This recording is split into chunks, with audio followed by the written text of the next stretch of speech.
5वां अध्याय। तुम में जो प्राचीन हैं, मैं उनके समान प्राचीन और मसीह के दुखों का गवाह और प्रकट होने वाली महिमा में सहभागी होकर उन्हें यह समझाता हूं। देखिए, पतरस प्रभु यीशु मसीह की मृत्यु का आंखों देखा गवाह था। उसने कहा, मैं गवाह था और वह महिमा का सहभागी भी था। रूपांतरण के पर्वत पर उसने यीशु का रूप परिवर्तित होते हुए देखा था। उस समय मूसा और एलिया उससे आने वाले राज्य की बातें कर रहे थे। पतरस इस अनुभव से इतना उत्तेजित हो उठा था कि उसने कहा, हे रबी, हमारा यहाँ रहना अच्छा है, इसलिए हम 3 मंडप बनाएं। अब हम इस स्थान से नीचे न उतरें। ये सचमुच इतना सुंदर है, आओ हम यहीं रहें। मैं अब वापस उस पुराने संसार में जाना नहीं चाहता। मैं उस महिमा का भागीदार था जो कि प्रकट होने वाली है। प्रभु मानो उसे एक प्रकार की टाइम मशीन में उसके भविष्य में ले गया, राज्य की महिमा में, और कुछ समय के लिए वह इसका सहभागी था। उसका उपदेश है कि परमेश्वर के उस झुंड की जो तुम्हारे बीच में है रखवाली करो। जब यूहन्ना के 21वें अध्याय में अपने पुनरुत्थान के बाद यीशु ने पतरस का सामना किया, तब उसने अपने शिष्यों से कहा कि वे गलील में उससे मिले। और सब चेले गलील को गए और यीशु ने उन पर अपने आप को खुल्लम खुल्ला प्रकट नहीं किया था। पतरस ने कहा, मैं मछली पकड़ने जा रहा हूं। दूसरे शिष्यों ने उससे कहा, हम भी तेरे साथ चलते हैं। इसलिए वे सब निकलकर झील को गए और नाव पर चढ़े और पूरी रात जाल डाल डालकर मछलियां पकड़ने में लगे रहे, पर एक भी मछली न पकड़ी। भोर होते ही यीशु झील के किनारे पर आ खड़ा हुआ और उसने उन्हें पुकार कर पूछा, क्या कुछ मछलियां पकड़ी हैं? नहीं। क्यों न तुम अपना जाल नाव की दाहिनी ओर फेंको। और इसलिए उन्होंने अपना जाल दाहिनी ओर डाला और तुरंत ही जाल में बड़ी बड़ी मछलियां आ गईं और जाल इतना भारी हो गया कि वो उसे नाव पर खींच न सके। जब यूहन्ना ने देखा कि हम जाल को मछलियों की बहुतायत के कारण खींचकर नाव पर नहीं ला पा रहे हैं, क्योंकि जाल बहुत भारी हो गया था पर फटा नहीं था, तब उसने पतरस से कहा, ये तो प्रभु है। शमौन पतरस ने यह सुनकर कि वो प्रभु है, कमर में अंगरखा कस लिया, क्योंकि वह नंगा था, और वह झील में कूद पड़ा। परंतु दूसरे चेले डोंगी पर मछलियों से भरा हुआ जाल खींचते हुए आए, क्योंकि वे किनारे से अधिक दूर नहीं थे। जब वे किनारे पर उतरे तो उन्होंने देखा कि यीशु तो पहले ही कोयले की आग जलाकर उन पर कुछ मछलियां भून रहा था। उसने उनसे कहा, आओ और खाओ। और तब उसने पतरस से कहा, पतरस, क्या तू इनसे बढ़कर मुझसे प्रेम रखता है? अब यहाँ इन एक समस्या है। क्या यीशु मछलियों के बारे में बोल रहा था अथवा वह चेलों के बारे में बोल रहा था? आप देखें कि यीशु ने अपने मृत्यु के अंतिम क्षणों में अपने शिष्यों से कहा था, आज रात तुम सब मेरे कारण ठोकर खाओगे। पतरस ने कहा, प्रभु, ये सब ठोकर खाएं तो खाएं, पर मैं कभी पीछे न हटूंगा। अतः बुनियादी तौर से पतरस कह रहा था, प्रभु, मैं इन सब से बढ़कर तुझसे प्रीति रखता हूं। भले ही ये सब तुझे छोड़ दें, पर मैं तुझे कभी न छोड़ूंगा। वह शेखी बघार रहा था। यीशु ने कहा, पतरस, इसके पहले कि मुर्ग बांग दे तू 3 बार मेरे इनकार कर चुकेगा। इस पर पतरस ने कहा, वे मुझे मार डाल सकते हैं, पर मैं कभी तेरा इनकार नहीं करूंगा। उसके कहने का मतलब था कि वह कह रहा है कि मैं इनसे बढ़कर तुझसे प्रेम करता हूं। इसलिए यीशु अपने चेलों को संकेत दे रहा था, पतरस, क्या तू इन सब से बढ़कर मुझसे प्रेम करता है? अथवा वह उन मछलियों के बारे में बोल रहा था, क्योंकि वे पुराने जीवन का प्रतिनिधित्व करती हैं। अपने पुराने चुने हुए धंधे में एक बार में 153 बड़ी बड़ी मछलियां पकड़ना सचमुच एक बड़ी सफलता का सार था। पतरस, क्या तू उस बड़ी सफलता से जो तेरा चुना हुआ कार्य क्षेत्र है, जिसमें तुझे आज सफलता मिली है, उसे छोड़ने को तैयार है? पतरस ने कहा, प्रभु, तू तो सब कुछ जानता है। तू यह भी जानता है कि मैं तुझसे प्रीति रखता हूं। तब यीशु ने कहा, मेरी भेड़ों को चरा। यीशु ने पतरस से यह प्रश्न 3 बार पूछा था, क्योंकि उसने 3 बार यीशु का इनकार किया था, और वो उसे 3 बार अवसर दे रहा था कि कहे, हाँ प्रभु, मैं तुझसे प्रेम रखता हूं। पर प्रत्येक बार यीशु का यही उत्तर था, मेरी भेड़ों को चरा। यीशु ने एक बार पतरस से कहा था, हे पतरस, शैतान ने तुम्हें मांग लिया है कि गेहूं के समान फटके, परंतु मैंने तेरे लिए प्रार्थना की है, मेरी भेड़ों को चरा। यह वह बुलाहट थी जिसे परमेश्वर ने पतरस को दी थी। यह उस बुलाहट की चरम सीमा थी, और अब पतरस इसी बुलाहट को प्राचीनों को सौंप रहा है। और मैं महसूस करता हूं कि यह सबसे महत्वपूर्ण उपदेशों में से एक है कि परमेश्वर के इस झुंड की जो तुम्हारे बीच में है रखवाली करो। मैं सोचता हूं कि यह प्रत्येक वचन के सेवक के लिए एक बड़ी बुलाहट है कि परमेश्वर के झुंड की रखवाली करें। और मेरे विचार से आज कलीसिया के सबसे बड़ी त्रासदियों में से एक यह है कि बहुत थोड़े से पासवान हैं जो परमेश्वर के वचन से परमेश्वर के झुंड की रखवाली करते हैं, जो कि अनंत जीवन के लिए उनके प्राणों को पुष्ट करता है। आप जानते हैं कि परमेश्वर के झुंड को सब प्रकार के खिचड़ी रूपी वचन खिलाया जाता है। आप चर्च में मनोविज्ञान और दर्शन की अच्छी खासी खुराकें पा सकते हैं, पर परमेश्वर के वचन पर खिलाना एक विरले बात ही रह गई है। परमेश्वर के उस झुंड की जो तुम्हारे बीच में है, रखवाली करो। दूसरी आयत में लिखा है, और ये दबाव से नहीं परंतु परमेश्वर की इच्छा के अनुसार आनंद से, और नीच कमाई के लिए नहीं पर मन लगाकर, अर्थात किसी के दबाव में आकर नहीं। यहाँ सेवकाई में व्यावसायिकता के विरुद्ध चेतावनी दी है। रुपया कमाने या धन एकत्रित करने पर जोर देने के विरुद्ध ये एक चेतावनी है। अपने ही संपन्नीकरण के लिए परमेश्वर के वरदानों को नीच काम में लगाने के विरुद्ध चेतावनी। नीच कमाई के लिए नहीं पर मन लगाकर। जो लोग तुम्हें सौंपे गए हैं उन पर अधिकार न जताओ। चरवाही करने की धर्म सैद्धांतिक धारणा, इसके विरुद्ध चेतावनी पतरस यहाँ देता है। वरन झुंड के लिए आदर्श बनो। ये तीमुथियुस को दिया गया पौलुस का उपदेश था, विश्वासियों के लिए आदर्श बन जा। और वचन का सेवक जो घोषणा लोगों के सामने करता है, उसके लिए स्वयं उसे एक आदर्श बनना चाहिए। चौथी आयत में लिखा है, जब प्रधान रखवाला अर्थात यीशु मसीह प्रकट होगा तो तुम्हें महिमा का मुकुट दिया जाएगा जो मुरझाने का नहीं। अब पवित्र शास्त्र में जीवन के मुकुट की प्रतिज्ञाएं हैं, और यहाँ उनके लिए प्रतिज्ञा है जो मसीह के देह में वचन की सेवा करते हैं, एक महिमा का मुकुट। 5वीं आयत में, इसी प्रकार हे नवयुवकों, तुम भी प्राचीनों के अधीन रहो, वरन तुम सब के सब एक दूसरे की सेवा के लिए दीनता से कमर बांधे रहो, क्योंकि परमेश्वर अभिमानियों का विरोध करता है। क्या आप चाहते हैं कि परमेश्वर आपके विरोध करे? यह जानना रुचिकर है कि संपूर्ण बाइबल में कहा गया है कि घमंड के प्रति परमेश्वर को घृणा है। मनुष्यों में घमंड एक आम बात है। परमेश्वर घमंड का विरोध करता है। 6 बातों से परमेश्वर को घृणा है, वरन 7 हैं जिनसे उसको घृणा है। घमंड से चढ़ी हुई आंखें उस सूची में से एक है। परमेश्वर इससे घृणा करता है। यह एक घृणित बात है। विनाश से पहले गर्व और ठोकर खाने से पहले घमंड आता है।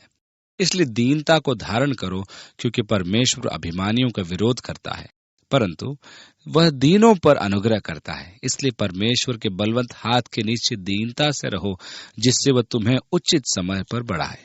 याकूब के 4 अध्याय की 10वीं आयत में लिखा है, प्रभु के सामने दीन बनो तो वह तुम्हें शिरोमणि बनाएगा।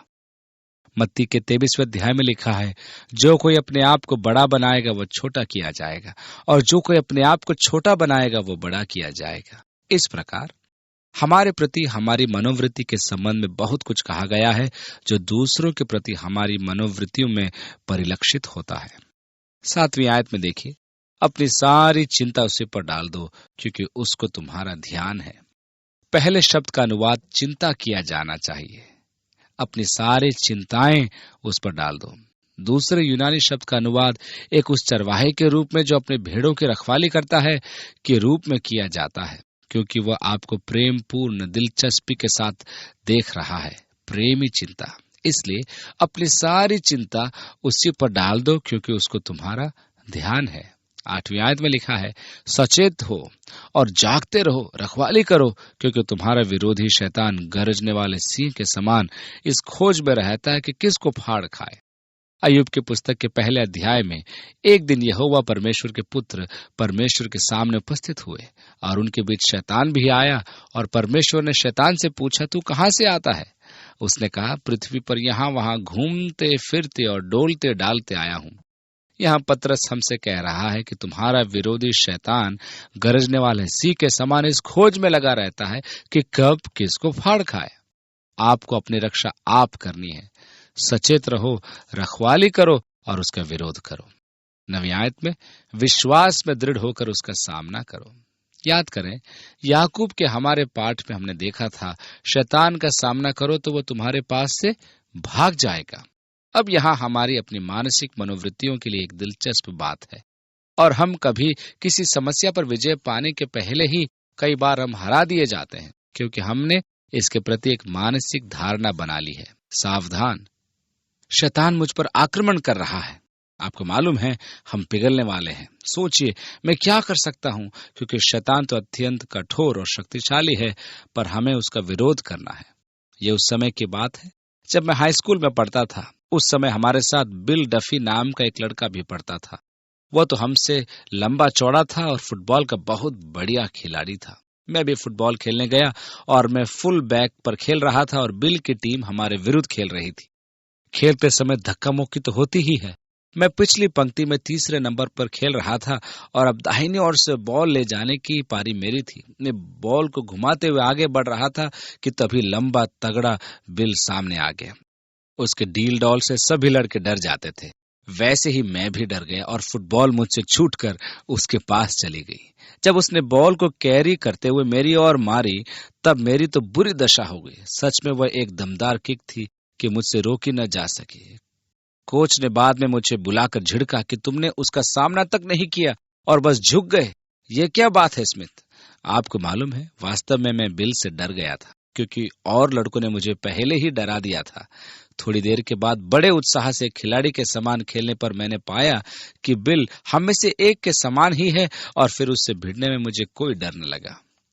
जैसा आप अन्य लोगों से भिड़ते हैं, शैतान से भी भिड़ जाइए, तब आप उसका सामना कर सकते हैं। कभी कभी शैतान के साथ हमारी प्रतिक्रिया ठीक ऐसी ही होती है। अरे बाप रे, शैतान! उसका विरोध या सामना करने के बदले हम टूट जाते हैं। दृढ़ता से उसका सामना करो। एक बात जान ले कि जब पवित्र आत्मा की सामर्थ आपकी ओर है, तब उसका आपसे क्या मुकाबला, क्योंकि जो तुम में है वह उससे जो संसार में है बड़ा है। ये आयत पहला यूहन्ना के 4 अध्याय की 4 आयत में लिखी है। जैसा कि मार्टिन लूथर ने अपने गीत में लिखा, अंधकार का शासक भयंकर है, हम उसके सामने कांपते नहीं, एक छोटा सा शब्द उसे मिटा देगा। यीशु का नाम है वो छोटा सा शब्द। हाँ, आपने उस पर अधिकार और सामर्थ पाई, और मसीह में उसकी आपसे कोई बराबरी नहीं। इसलिए दृढ़ता से उसका सामना करो, उसे यूं ही न जाने दो। शैतान का सामना करो तो वो भाग जाएगा। दहाड़ने वाले सिंह के समान वो अपनी दहाड़ से मार डालना चाहता है, परंतु विश्वास में दृढ़ता से उसका सामना करो कि तुम्हारे भाई जो संसार में हैं ऐसे ही दुख सह रहे हैं। अब परमेश्वर जो सारे अनुग्रह का दाता है, जिसने तुम्हें मसीह में अपनी अनंत महिमा के लिए बुलाया है, सच में ये मुझे बड़ा पसंद है, समस्त अनुग्रह का परमेश्वर, उसने तुम्हें अपनी अनंत महिमा में बुलाया है। पौलुस हमें इफिसियों को लिखी हुई पत्री उसके 2 अध्याय की 7वीं आयत में बताता है कि वह अपनी उस कृपा से जो मसीह यीशु में हम पर है, आने वाले समयों अर्थात युगों में अपने अनुग्रह का असीम धन दिखाए। उसने आपको अनंत महिमा की ओर बुलाया है। पौलुस ने इफिसियों के लिए प्रार्थना की कि वे जान सके कि उनकी बुलाहट की क्या आशा है। परमेश्वर ने आपको अनंत महिमा के लिए बुलाया है। उसने आपको बुलाया है कि उसके साथ उसके अनंत राज्य में भागीदार बने, उस महिमामय राज्य में, संसार जिसका अंत नहीं, धार्मिकता और प्रेम और शांति और आशीष का राज्य, अनंत राज्य।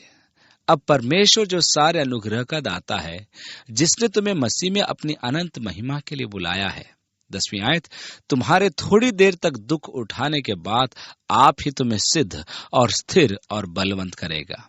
और यह दुख उठाने का प्रभाव है, इसके द्वारा हमारी उन्नति होती है। यह जैसा कि इसका प्रभाव है, मसीह में हमारे जीवनों को परिपक्व बनाता है। 10वीं आयत में आगे लिखा है, आप ही तुम्हें सिद्ध और स्थिर और बलवंत करेगा। यह हमारी परिपक्वता की विशेषता है। 11वीं आयत में, उसी का साम्राज्य युगान युग रहे, आमीन। इस प्रकार वो अपनी छोटी पत्री का अंत परमेश्वर की महिमा गान अर्थात परमेश्वर की स्तुति से करता है, और बाकी के जो बचे पद हैं वो व्यक्तिगत टिप्पणी है। मैंने सिलवानुस अर्थात सिलास के हाथ, जिससे मैं विश्वास योग्य भाई समझता हूँ, संक्षेप में लिखकर तुम्हें समझाया है। अतः सिलास, जो पौलुस की बहुत सारी मिशनरी यात्रा में उसका साथी था, अब वो पतरस का साथी है। शायद इस समय पौलुस बंदीगृह में कैद था और इसलिए सिलास पतरस के साथ चला गया था। और मैं ऐसा सोचता हूं कि पतरस बोलता जाता था और सिलास लिखता जाता था। यहाँ के बहुत से लोग सिलास को जानते थे क्योंकि उसने पौलुस के साथ यात्राएं की थी। पतरस को यहाँ के बहुत से लोग नहीं जानते थे, परंतु सिलास चूंकि पौलुस के साथ साथ रहा था, जिसे मैं विश्वास योग्य भाई समझता हूँ, संक्षेप में लिख कर तुम्हें समझाया है। अगली आयतों में ऐसा लिखा है, और यह गवाही दी है कि परमेश्वर का सच्चा अनुग्रह यही है, इसी में स्थिर रहो। जो बेबीलोन में तुम्हारे समान चुने हुए लोग हैं, वह और मेरा पुत्र मरकुस तुम्हें नमस्कार कहते हैं। और यह संभवतः यूहन्ना मरकुस है, जो पौलुस और बरनबास का साथी रह चुका था, अब पतरस के साथ कार्य कर रहा है। संभवतः इस समय पतरस अपनी पत्री बेबीलोन से लिख रहा है। 14वीं आयत में, प्रेम के चुंबन से एक दूसरे को नमस्कार करो। तुम सबको जो मसीह में हो शांति मिलती रहे। अतः यहाँ पतरस की पहली पत्री समाप्त होती है। आने वाले सप्ताहों में हम पतरस की दूसरी पत्री का अध्ययन करेंगे, जो कि लगभग 6 वर्षों के बाद लिखी गई थी। अगली पत्री का आशय हमें आत्मिक परिपक्वता में लाना है, एक बलवंत जीवन और आशीष और यीशु मसीह में आशा का जीवन। काश कि हम केवल वचन के सुनने वाले नहीं, पर वचन पर चलने वाले बने। आपको इसे कार्य व्यवहार में लाना है और अपने जीवन में इसका मूल्य आंकना है। मैं आपको प्रोत्साहित करता हूं कि जब आपके पास अध्ययन की पृष्ठभूमि है, तो पतरस की पहली पत्री को फिर से पढ़ें। काश कि परमेश्वर का आत्मा जब इसकी बातों को आपके स्मरण में लाता है, तब इसी समय इसके सत्य के वचन की बातों को सिखाए और जिन बातों का हमने अध्ययन किया है उनको आपको याद दिलाता रहे और आपके जीवन के चलन और आपके विश्वास में और मसीह में आपके जीवन को संपन्न करे। प्रभु आपके साथ रहे और आपको आशीष दे। वो आपको एक अच्छा सप्ताह दे। प्रभु यीशु के नाम में आमीन।